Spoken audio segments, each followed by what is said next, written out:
नमस्कार. पुरंदर न्यूज चॅनलतर्फे आपलं सर्वांचं स्वागत आहे.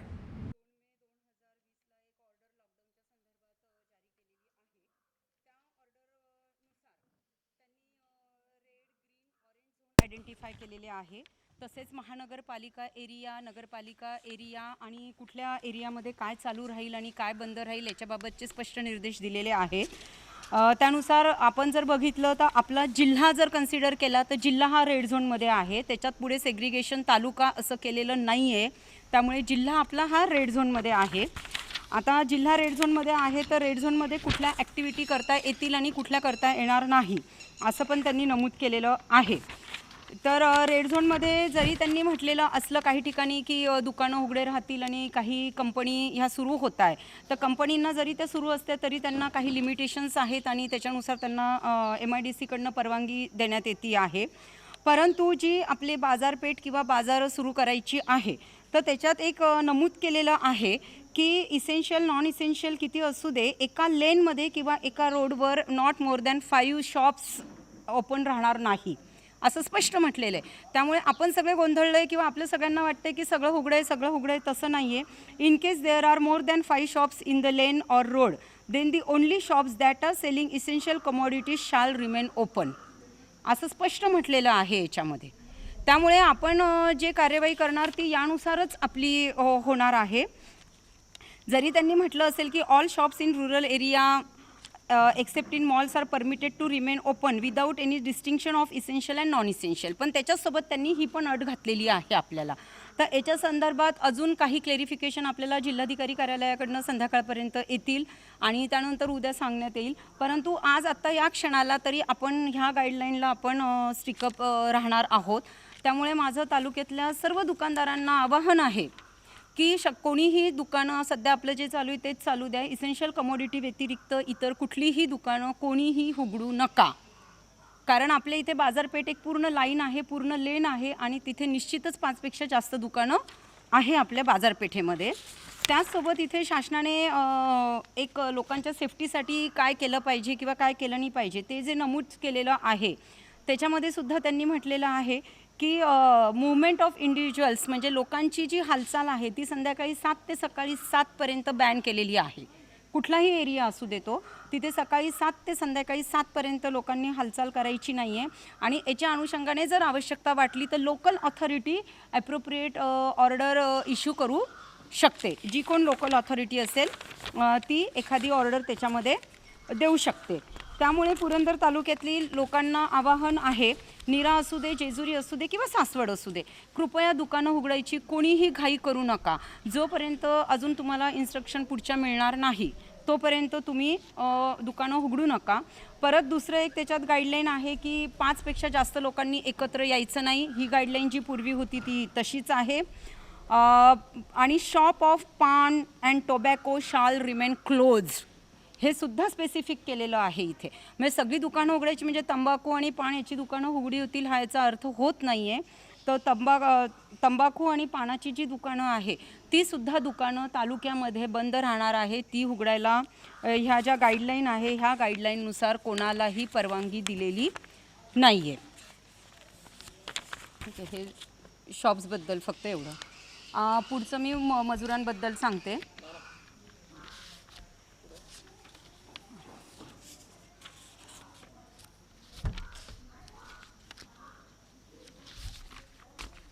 आपल्या इथे मजुरांचं पुरंदर तालुक्यामध्ये आपण जेव्हा सुरुवातीला सर्वे केला होता तेव्हा बाहेरच्या राज्यातले फक्त आपल्याकडे काहीतरी 950-1000 मजूर होते आणि आपल्या पर जिल्ह्यातले 300च्या जवळपास मजूर आले होते. परंतु आज जेव्हा शासनाने मजुरांना सांगितलं आहे की मजुरांना स्थलांतरितांना परवानगी देत आहोत आणि त्यांनी त्यांच्या जिल्ह्यात जायचं आणि हे करायचं, तर आज जी माझ्याकडे माहिती आलेली आहे त्याच्यानुसार जर बघितलं तर इतर राज्यातली जवळजवळ 2000 मजूर आपल्याकडे आहे की ज्यांनी इच्छा व्यक्त केलेली की त्यांना त्यांच्या राज्यामध्ये परत जायचं आहे. आणि इतर जिल्ह्यातले 1500 मजूर आहे की जे म्हणत आहेत की आम्हाला आमच्या राज्यामध्ये परत जायचं. पण त्याच्यासाठी गाईडलाईन अशा आहे की ज्या मजुरांना परत जायचं आहे त्या मजुरांचं आम्ही तलाठ्यांकडनं नावनोंदणी करतोय, त्यांचं आपण मेडिकल चेकअप करणार, त्यांचं एक बंधपत्र घेणार आणि याच्यानंतर आपण त्यांचं मी प्रस्ताव कलेक्टर ऑफिसला पाठवणार. कलेक्टर ऑफिस त्या मजुरांची यादी संबंधित त्या राज्यातल्या त्या जिल्हाधिकाऱ्यांना पाठवतील आणि जर त्या राज्याने किंवा त्या जिल्हाधिकाऱ्याने संमती दाखवली की हो आम्ही आमचे मजूर किंवा आमची लोकांना आमच्या जिल्ह्यात येऊ दे, तेव्हाच इकडची लोकं तिकडे जातील. आता दुसरा विषय असा आहे की बिहार आणि झारखंड इथले जे मजूर जाणार आहे तर त्यांना आपण ट्रेननेच पाठवणार. तर त्याच्यासाठी डिस्ट्रिक्ट लेव्हलला डिसिजन होणार आहे की ट्रेनने जसं पुरंदरचे बिहारला जाणारे 300 असतील किंवा इतर तालुक्यातले अजून 200 असतील आणि ट्रेनची कपॅसिटी किती आहे त्या हिशोबाने तो प्लॅन वर्कआउट होईल. परंतु ज्या मजुरांना ज्या ठिकाणी जायचं आहे त्या ठिकाणच्या लोकल ऑथॉरिटीने तिथल्या ऑथॉरिटीने त्यांना परवानगी दिल्याशिवाय मजुरांना किंवा इतर माणसांना कुठेही जाता येणार नाही. आपण त्यांच्या ऑनलाईनच परवानगी मिळवणार आहोत आणि त्याच्यानंतर मजुरांना आपण पाठवणार आहोत. त्यामुळे सगळं मजुरांना पण माझं आवाहन हेच आहे की कृपया पॅनिक होऊ नका तुम्ही. सद्यस्थितीत आज रोजी आपल्याकडे एक थोड्याशा गाईडलाईननुसार बिहार, मध्य प्रदेश आणि राजस्थान याच्यावर आपण सध्या कॉन्सन्ट्रेट करतो आहे. तिथल्या लोकल ऑथॉरिटीने म्हणजे तिथल्या ऑथॉरिटी मान्यता देत आहेत. त्यामुळे आपण त्यांचं कॅम्प लावतो आहे मेडिकल घ्यायचे. आपण ग्रामीण रुग्णालय आणि आपले जे प्राथमिक आरोग्य केंद्र वगैरे त्यांना सगळ्यांना सूचना दिलेल्या आहे. ते फक्त त्यांना तपासणार, त्यांना ताप आहे, सर्दी आहे, खोकला आहे का नाही हे बघणार आणि एक सर्टिफिकेट देणार आहे. तसे कॅम्प आपण उद्यापासून जेजुरीला पण सुरू करतो आहे, सासवडलाही आपण करणार आहोत. ते वर्कआउट होतो आहे. सासवडला एक्झॅक्टली कुठे सुरू करणार हे आम्ही अनाऊन्स करू आणि आपण राज्यनिहाय मजुरांना बोलवू तिथे. म्हणजे फक्त बिहारचे मजुरांनी येऊन आधी मेडिकल करून जायचं, नंतर मध्य प्रदेशचे मजूर येऊन त्यांची मेडिकल आपण करणार अशा पद्धतीने. कारण एकदम आपण जर सगळ्या मजुरांना बोलवलं तर सगळ्या मजुरांची एकदम तिथे गर्दी होईल आणि सोशल डिस्टन्सिंग किंवा काय असेल ह्या गोष्टीचं पालन होऊ शकणार नाही. परंतु मजुरांना पाठवण्यासाठी ही सगळी प्रोसिजर आपल्याला फॉलो करायची आहे. त्यांनी आमच्याकडे नाव नोंदवलं किंवा माझ्याकडे नाव दिलं आणि मग लगेच उद्या त्यांना बस येईल आणि लगेच आपण पाठवणार असं कुठेही होणार नाही. प्रत्येक जिल्ह्याने त्यांना यायची किंवा घ्यायची कन्सेंट दिलं पाहिजे किंवा परवानगी दिली पाहिजे. आणि जे लोक आपल्या येणार आहे, आपल्या जिल्ह्यात येणारे किंवा पर्यायी जिल्ह्यातनं आपल्या तालुक्यात येणारे त्यांच्यासाठी सुद्धा आपल्या इथून परवानगी दिली जाईल. त्याच्यानंतर ते इथे आल्यानंतर त्यांची तपासणी होणार. त्यांना गृह विलगीकरण किंवा इन्स्टिट्यूशनल विलगीकरण हे 2 पर्याय आहे. जर आपल्याकडे इन्स्टिट्यूशनल गृह विलगीकरणही त्यांचं करता येते. त्यांना त्यांच्या घरातच 14 दिवस राहायला सांगायचं. इथे आल्यानंतरही त्यांची परत आपण तपासणी करायची आणि त्यांना त्यांच्या घरातच राहायला सांगायचं. ही प्रोसिजर आपणही फॉलो करायची आहे. जे इतर राज्य किंवा इतर जिल्ह्याला आहे ती सेम आपल्याकडे येणाऱ्यांसाठी सुद्धा आपल्याला करायची आहे.